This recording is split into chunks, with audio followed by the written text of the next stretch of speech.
राजा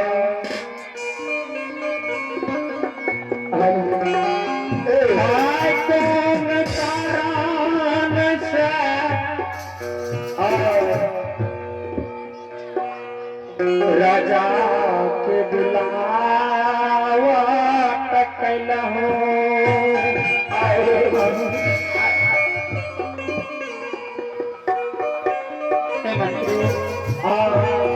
बड़ा खुशी के लिए राजा साहब। हे राजा साहब, हम आए तो बड़ा खुशी के बात छे। बोलिए आए खातिर आप लेके बोले लो खुशी की बात छे। अहाँ ने देखे छिए आवली कते हलचल मचे छे। रानी साहब के अपना रानी जी के बोलिए एकटा की भगवान ताकल करते कि एकटा ने 5 पूत अवतार ले ले।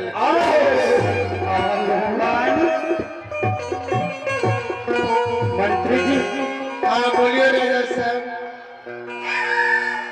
हरे जय पुत्र पुत्री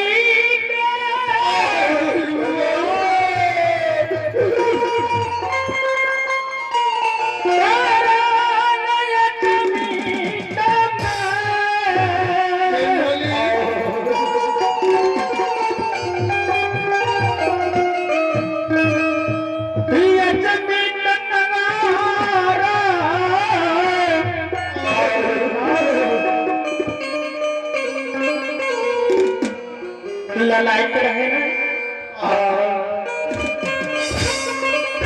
आई बहुत शुभ समाचार सुनैला भगवान से प्रिय चालिया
बाबा धर्मराज के दरबार में पप्पू राम जी के सपुत्र है प्रकाश कुमार और कुमार जी की तरफ से शानदार बाबा धर्मराज के दरबार में और 21 रुपया का दान है। महानदानी श्रद्धालु बाबा धर्मराज की ओर से लाख लाख आशीर्वाद।